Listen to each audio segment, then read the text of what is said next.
Muito bem, vamos dar sequência. Você tem medo?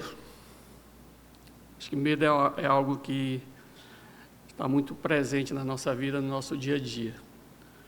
E eu quero meditar rapidamente com vocês no tema Não Tenha Medo.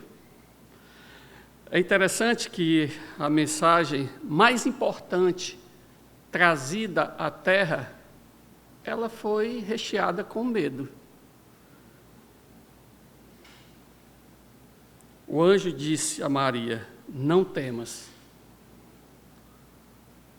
Enquanto ponderava nessas coisas, apareceu um anjo a José, dizendo, José, filho de Davi, não temas. Aos pastores foi dito, o anjo, porém, lhes disse, não temais. A mensagem do nascimento de Cristo trouxe medo. E é exatamente sobre um desses medos, o medo de José, que eu quero meditar hoje de manhã com vocês. Então vamos para Mateus, capítulo 1. Quero ler apenas 3 versículos com vocês.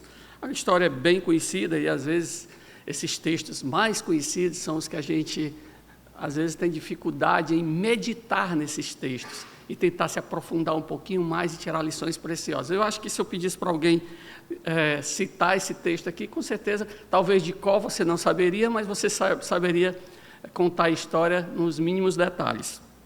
Então vamos lá. Mateus capítulo 1, verso 18 em diante diz, Ora, o nascimento de Jesus Cristo foi assim. Estando Maria, sua mãe, desposada com José, sem que tivesse antes coabitado, achou-se grávida pelo Espírito Santo.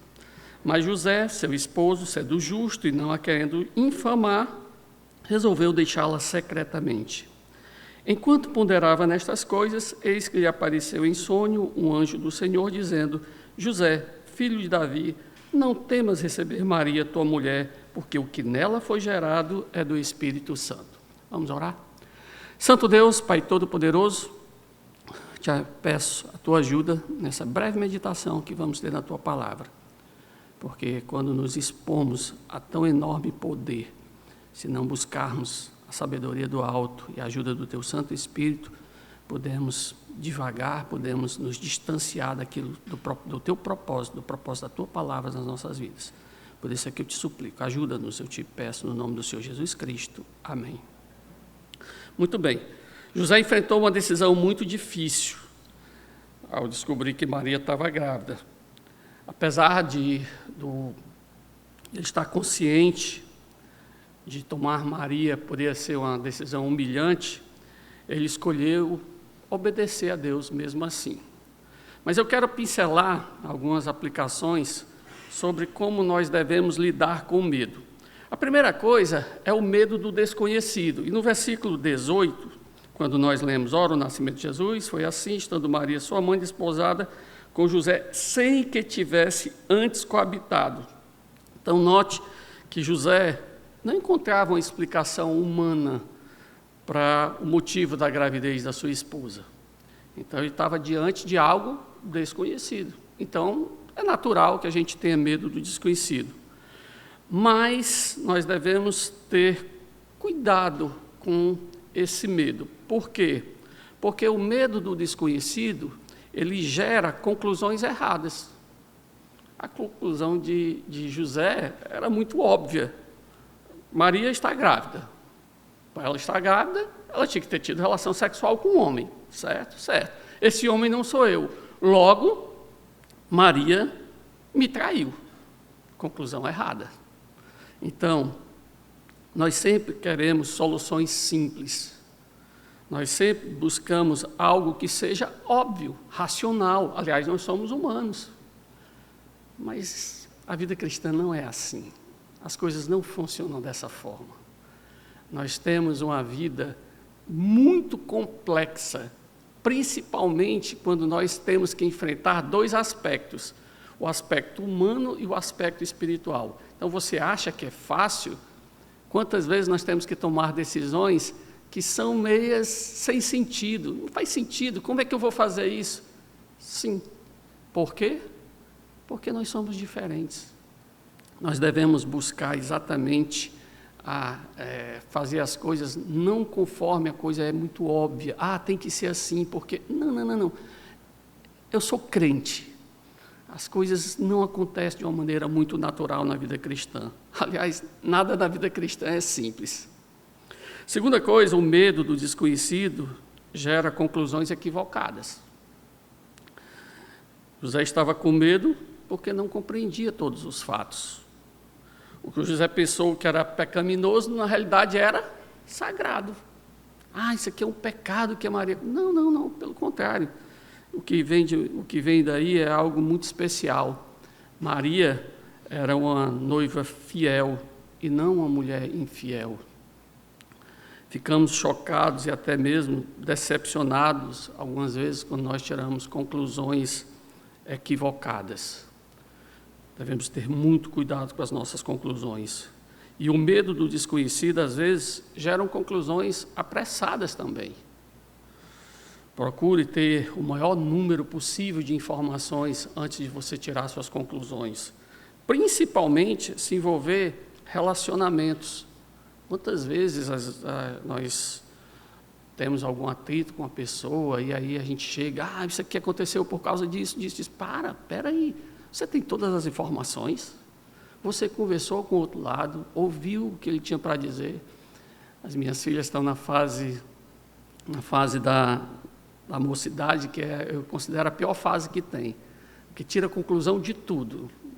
Pai, foi por causa disso. Para. Você já ouviu a outra pessoa? Não, pai, mas eu tenho certeza. Como é que eu tenho certeza? Como é que vocês têm certeza de tudo? O jovem tem isso, né? Ele acha que é o maior sabão, sabe tudo. Na realidade, quando a gente passa por essa fase, quem já passou pela mocidade, a gente olha para trás e diz, como eu fui tolo. Como eu tirei conclusões apressadas. Então, muito cuidado com suas conclusões. Consulte o travesseiro. Tem coisa melhor do que isso. Espera, passa uma noite aí, checa, vê se realmente é assim.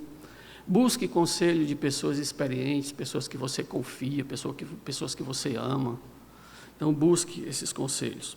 O segundo medo que José teve aqui, no versículo 19, diz... Mas José, seu esposo, sendo justo e não querendo infamar... Olha que coisa interessante. Qual foi o medo de José aqui? Medo dos outros. Medo do que os outros iriam pensar. Possivelmente José tenha pensado, só existem duas opções. Uma, ou eu me separo dela silenciosamente, sem comentar nada com ninguém, deixo ela para lá e acabou-se, ou... vou ter que chamar a liderança e mandar que apedrejassem ela. Só tinha essas duas opções na cabeça dele, né? Então, quando nós tememos os outros, nós deixamos Deus de lado. A nossa responsabilidade é fazer aquilo que Deus quer que a gente faça. E, às vezes, infelizmente, não é o mesmo que os outros pensam ou querem que a gente faça. Então, quando tememos o que os outros vão pensar, nós vamos deixar facilmente de fazer aquilo que Deus manda. E qual deve ser a minha preocupação? É com os outros ou com Deus? Quando tememos os outros, nós podemos ser levados a fazer coisas que não agradam a Deus. Talvez você diga, pastor, mas eu não tenho medo de ninguém, não. Estou nem aí com o que os outros pensam. Será? Será que realmente você não busca necessidade de aprovação? Porque você não quer que os outros desaprovem aquilo que você está fazendo? Será que você não busca a necessidade por aceitação? Aliás, você quer fazer parte do grupo. Você não quer ser famoso cancelado, né? Eu não quero ser cancelado, porque se eu fizer isso, aí as pessoas vão me cancelar. Será que eu não faço muitas coisas por causa da pressão dos meus amigos? Porque você sabe, né? Se eu fizer isso, eu vou ser humilhado. O que as pessoas vão pensar de mim? Será que eu não faço por necessidade de honra? Todo mundo, parabéns, pastor Watson. Poxa, que bom que o senhor fez isso. Ou seja, o medo da crítica. Aí eu faço o que os outros querem. Tudo isso, pessoal, faz parte do temor dos homens. Temer aos homens é buscar a aprovação dos homens naquilo que nós fazemos. Aqueles que estão realmente no centro da vontade de Deus precisam temer a reação das pessoas, precisam temer a Deus, porque com certeza, se você fizer qualquer coisa diferente daquilo que Deus tem para você, as consequências vão ser graves. Ah, pastor, então quer dizer que eu não estou nem aí porque os outros pensam? Talvez. O pastor Mora aqui costuma dizer assim, o Watson é muito dogmático nas coisas dele, tudo ele é assim, estou acostumado a pregar para criança, a gente diz 1 mais 1 é 2. Quando você chega para pregar para adulto é que é diferente, você diz 1 mais 1 pode ser 2, dependendo de toda a vida. Não, pessoal, desculpa, eu não sou assim. Eu acho que a gente tem que realmente buscar os absolutos nas nossas decisões. A vida está cheia de relativos, tudo hoje é relativo. Ah, porque depende. Minha Bíblia tem aqui um monte de coisa absoluta. Por que eu tenho que ir atrás só dos relativos? Por que a gente complica tanto a nossa vida? Por que a gente torna a vida tão complexa? Ela já é tão complicada e a gente complica com certos conceitos, com certas coisas que a gente tenta trazer. E muitas delas é porque a gente escuta, porque o mundo, vocês sabem, né? Aliás, não é nem o mundo, hoje em dia ninguém usa mais mundo, porque se falar mundo, a gente diz, está vendo, isso é mundanismo. São as pessoas, né? As pessoas é que são assim. A voz do povo não é a voz de Deus. Aliás, a voz do povo pediu que crucificasse o Filho de Deus. E eu fico tão preocupado com o que as outras pessoas pensam, com o que as outras pessoas dizem. Está na hora, irmãos, de a gente ter realmente coragem de dizer não para o mundo, coragem de dizer não para as coisas que estão aí fora. Porque você sabe, né? A gente não é de ferro, para com isso. Por que a gente gosta tanto do mundo? Por que a gente quer tanto essa amizade com o mundo? Por que a gente faz tanta questão de estar ligado às coisas do mundo? Quer seja nas roupas, quer seja no modo de tratar os outros, quer seja no nosso lazer. Ih, pastor, lá vem, né? Quer dizer que não vou dizer o que você vai fazer, nem o que você não vai fazer. Mas eu tenho certeza, e eu vou dizer de novo um absoluto, eu tenho certeza que muitas coisas que nós fazemos, se nós colocássemos diante da aprovação de Deus, Deus diria, não, eu não queria que você tivesse feito isso. Mas a pergunta é, você tem colocado isso diante de Deus? Tem dito para Deus, Senhor, o que eu faço? Eu gosto muito das orações de Davi, e às vezes me impressionam em alguns momentos, das orações dele, era óbvio demais. Tem uma cidade ali, o pessoal está ali cercando e tal, o pessoal da cidade vai te entregar, vamos fugir, os amigos de Davi lá, os heróis de Davi, vamos fugir, senão eles vão entregar a gente aí. Peraí, vou orar. Davi, é óbvio que eles vão entregar a gente, é óbvio que vão te matar, vão te prender. Não, vou consultar a Deus antes. Consulta, Deus diz, realmente, eles vão te entregar, então vamos fugir, pessoal. Vou fugir por quê? Porque os meus amigos disseram que eu devo fugir? Não. Vou fugir porque Deus mandou. Deus dissesse que eu tinha que fugir, eu vou fugir porque Deus mandou. Quando foi que você colocou diante de Deus alguma decisão que os seus amigos disseram que você deveria fazer, e você consultou e dissesse, Senhor, e aí, eu faço ou não? Peraí, eu vou consultar a Deus. Peraí, é óbvio demais. Não, para mim não é não. É que você não sabe a complexidade que é a minha vida. Eu tenho um chefe aqui supremo, aqui, que eu consulto ele me diz bem direitinho. Está na hora, irmãos, de a gente ser mais corajosos no que diz respeito às nossas decisões, olhando para os outros. E o terceiro medo que nós vamos encontrar aqui está no versículo 20. Enquanto ponderava nessas coisas, eis que lhe apareceu em sonho um anjo do Senhor. Enquanto ponderava, olha que coisa interessante. Sabe qual é o sentido aqui? É que ele estava com medo de uma angústia mental. Ele ficava pensando nessas coisas. E agora? O que eu vou fazer? Eu fico imaginando quanto tempo ele deve ter ficado com essa angústia. Porque não foi apenas um dia, 2 dias. E você vai ver ali pela história que Maria passou algum tempo longe dele. E em lugar nenhum na Bíblia tem uma conversa de José e Maria contando, Maria dizendo, olha, só para você saber, teve um anjo lá em casa assim, não. Então, a certo ponto, a angústia dele procedia. Agora a pergunta é, e nós? Talvez esses sejam um dos maiores inimigos da nossa geração. É só olhar para os consultórios de psicólogos. Certa vez eu estava num local e sentou uma senhora conversando, era uma praça, sei lá, e sentou duas senhoras, mulherzinha, eu descobri um negócio que é o maior barato. Aí eu disse, que foi? Psicólogo. O plano cobre, eu estou indo toda semana, é tão bom. Essa semana eu fui lá só para falar mal da minha mãe. Aí já disse para ele, a próxima semana é de uma vizinha minha, que eu não gosto dela. Ele disse, tu se prepara, que eu vou só falar mal da minha vizinha. Coisa maluca, coisa louca. Mas está assim o mundo, cheio de consultórios com gente conversando sobre coisas bem aleatórias. A mente que não desliga. José ficou com medo porque a mente dele não se desligou do problema que ele tinha. Ele deve ter pensado durante muito tempo sobre tudo aquilo que estava acontecendo, né? Por que viajar agora? Tanto tempo ela tinha para viajar, mas Maria resolve viajar agora para ir lá para casa. Não sei o que está passando na cabeça dela. Por que tanto tempo? 6 meses? Não podia ser uma semana? Por que o silêncio? Por que ela apareceu grávida? O que as pessoas vão pensar? Como é que vai ficar a reputação dela? Eu acho que essas coisas tudinho causaram uma inquietação em José de uma forma tremenda. Sua mente deve ter feito um verdadeiro turbilhão.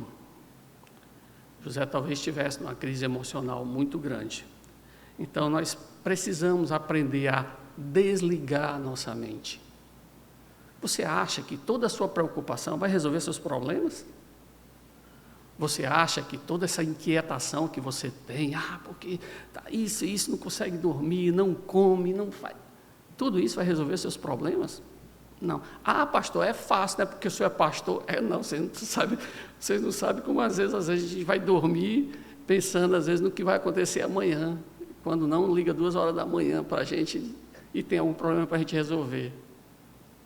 Mas a gente tem que aprender, isso é um exercício que não é só o pastor que tem que fazer. Todos nós temos que fazer, nós devemos aprender a desligar a nossa mente. Descansa no Senhor, entrega para Ele. Nada disso vai conseguir resolver os seus problemas. Se a mente não desliga, liga a fé. Pastor, assim é fácil, né? Mas as soluções de Deus são fáceis. Nós é que muitas vezes não queremos fazer, porque o medo é exatamente o oposto à fé. Você já pensou nisso? Onde o medo chega, a fé vai embora. O que ela vai fazer ali se você está se tremendo de medo? Não tem como. Muitas vezes nós temos medo porque nós não confiamos na provisão de Deus e no cuidado de Deus. Não existe momento mais propício para nós ligarmos a fé do que aqueles momentos que estamos com medo. Senhor, eu estou com medo, mas eu vou. Senhor, eu confio em Ti. Isso é muito bom. E como Deus gosta quando a gente se queda aos pés dEle nesses momentos. E eu quero concluir com 3 reflexões bem rápidas. Primeiro, sobre que assunto da sua vida Deus precisa lhe dizer, não tenha medo. Você já pensou nisso? Não tenha medo da crise financeira. Eu vou lhe sustentar. Eu me lembro, algum tempo atrás, ficou desempregado, eu e a Marli. Era muito engraçado. A gente passou um momento bem complicado e a gente olhava um para o outro e disse, aí a gente vai almoçar hoje aonde? Vamos almoçar na tua mãe ou lá na mamãe? Aí eu me lembro de um dia o pastor Mauro me ligou e disse assim, Vadson, eu queria conversar contigo, a gente pode almoçar junto? Eu disse, pode, só tem 2 problemas. O senhor vai ter que pagar o almoço e o senhor vai ter que vir buscar, que não tem dinheiro para o ônibus não. E nunca nós nos desesperamos, vamos buscar isso. Não, O Senhor tem um propósito, o Senhor resolve e a gente descansa na presença dEle. Então, às vezes, a gente precisa pensar nesses momentos como um momento para a gente ouvir de Deus. Não tenha medo, não. Eu estou no controle. Não tenha medo do seu problema de saúde, do seu câncer. Não tenha medo. Eu estou no controle. E as pessoas, pastor, mas o senhor não sabe o que é dor. Eu sei, irmãos. Eu sei. Eu sei muito bem o que é dor. Eu não sei qual é a sua dor, nem quero comparar a dor de ninguém, por favor. Jamais faria isso. Mas eu já vi Deus nos momentos de dores. E olha, às vezes eu digo assim, e aí eu digo com medo, confesso. Como eu queria sentir aquela dor de novo, só para sentir de novo a presença de Deus ali do meu lado. É tão bom. Eu confesso que às vezes eu fico com medo da dor. Faz parte do ser humano. Não tenha medo do futuro. Entrega para mim o teu futuro. Mas é porque, sabe, eu não sei o que eu vou fazer, se eu vou casar, se eu vou trabalhar, o que eu vou fazer com meus filhos, e esse mundo louco, com guerras, com tudo que está sendo pregado no mundo, como é que vai ser o amanhã, para quê? Você acha mesmo que todo esse seu medo, essa sua preocupação, vai mudar um segundo daquilo que vai acontecer amanhã? Não. Entrega para Deus. Não tenha medo dos seus relacionamentos. Ministre perdão. Está na hora de a gente nos relacionarmos de uma maneira cristã, amando, abraçando. Eu me lembro do nosso período de mocidade, pastor Kelso. Massa, a gente se abraçava, os homens andavam abraçados, não tinha esse negócio de homossexualismo, essa marmota que tem hoje, não. A gente curtia andar abraçado, as meninas, a gente curtia. Olha, eu olho hoje para os jovens e tenho pena de vocês, porque vocês não sabem o que é curtir uma amizade, não sabem, porque infelizmente os relacionamentos de hoje são todos, vai de novo, vai ser muito absolutista nas coisas, mas infelizmente a maioria, vou dizer a maioria, são baseados em certos interesses. Na nossa época de jovem não existia isso, não. O interesse que a gente tinha era curtir um ao outro, era brincar, se divertir. Quando alguém dizia alguma besteira, alguma baianada, chegava lá, pedia perdão, me perdoe, me dava um beijo, um abraço, e estava tudo bem, tocava para frente. Então está na hora de a gente ter esses relacionamentos.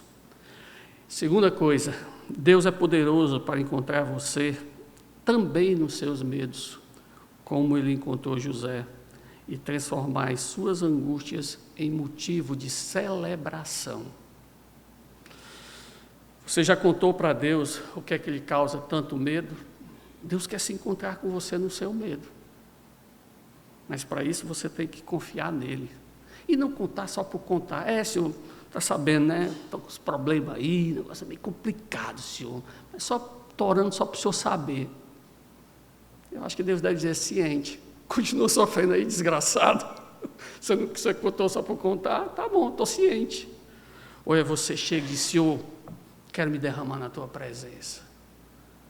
Quero conversar contigo. Quando foi a última vez que você conversou com Deus? Mas conversar mesmo. Não é aquela oração da fome, não. Senhor, obrigado pelo alimentamento. Não. Aquela oração gostosa, onde você senta com Deus, fecha ali a porta do seu quarto, fica ali escondidinho, só tu e Deus, e conversa, não precisa nem fechar os olhos, com os olhos abertos mesmo. Senhor, eu fiz isso, Senhor, mas eu não devia ter feito. Mas sabe o que eu fiz, Senhor, por causa disso? Conversa. A gente vê, quando a gente lê essas biografias dos grandes homens de Deus, a gente vê que esses homens passavam 2 horas em oração. Aí hoje a gente senta para orar, as pessoas oram 2 minutos e é porque faltou assunto. Eu fico imaginando, meu dia tem 24 horas. Se eu for contar tudo que aconteceu nas 10 horas que eu não dormi nem fiz outra coisa, eu acho que eu ia passar mais 10 horas conversando com Deus para contar todos os detalhes. Mas não, a gente 2 minutos. Senhor, isso aqui. Senhor, isso aqui. Peraí, eu estou conversando com Deus, eu estou conversando com quem? É com o chefe, só dando relatório? Chefe, só para o senhor saber, aconteceu isso. Ok, ciente, de acordo, tá, tchau. Deus quer se encontrar contigo. Deus quer conversar contigo. Por favor, olha o resultado com José. Eu fico imaginando depois a alegria dele, depois daquele encontro com Deus, conversar com Deus, abrir para Deus as suas angústias. Aqui nós temos poucas frases, mas eu acredito que ali a conversa tenha sido um pouco mais longa. E olha, o resultado depois, José sai com a sua amada, satisfeito, apaixonado. Pensa nessas coisas. E por último, lance fora o medo. 1 João 4,18 diz, no amor não existe medo. O perfeito amor lança fora o medo. Ora, o medo produz tormento. Logo, aquele que não teme não é aperfeiçoado no amor. De que forma eu posso lançar fora o medo? Entregando ao Senhor. Não tem outra saída. Então, lance sobre o Senhor todas as suas ansiedades. Lançar significa confiar. Porque não adianta nada você chegar e dizer, Senhor, está aqui, olha, eu quero entregar aqui esse meu filho para ti, Senhor. Ele agora é teu, eu quero consagrar ele a ti. Aí o Senhor disse, tá bom, dá ele para cá. Vou jogar uma doença bem grave nele. Senhor, não faça isso com meu filho, o Senhor é meu filho. Peraí, é meu ou é teu? Tu me entregou ou tu não me entregou? Nós precisamos aprender a entregar realmente a Deus. Entregar significa entregar. Não é pela metade, não. Deus se agrada quando a gente entrega. E depois a gente vira apenas mordomos. Alegres e satisfeitos. Agora a responsabilidade não é mais minha, pertence a Deus. Dá uma tranquilidade no coração, dá uma alegria na alma da gente, porque as dificuldades que vierem, tudo bem. Deus está no controle, é dele. Nunca me esqueço de uma frase dita que me marcou muito pela avó daquele rapaz ali, o Lucas, na frente do caixão onde estava a filha dela lá.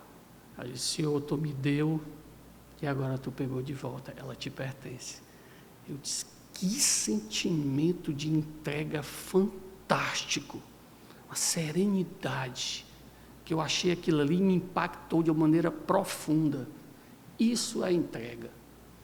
O Senhor é teu, tu pegou de volta. Amém por isso. Irmãos, os medos vão vir, fazem parte da nossa vida. Mas enquanto nós não aprendermos a confiar no Senhor, que permitiu que eu tivesse medo, esses medos poderão nos levar a fazer coisas que desagradam esse Senhor que criou o medo e que permitiu que nós tenhamos. Então, que possamos entregar aos pés do Senhor todo o nosso medo. Amém? Santo Deus, Pai Todo-Poderoso, obrigado por esse breve tempo de meditação na Tua Palavra. Que possamos ser totalmente encorajados a confiar mais no Teu poder em nossas vidas e lançar aos Teus pés o nosso medo. É o que eu te peço humildemente, no nome do Senhor Jesus Cristo. Amém.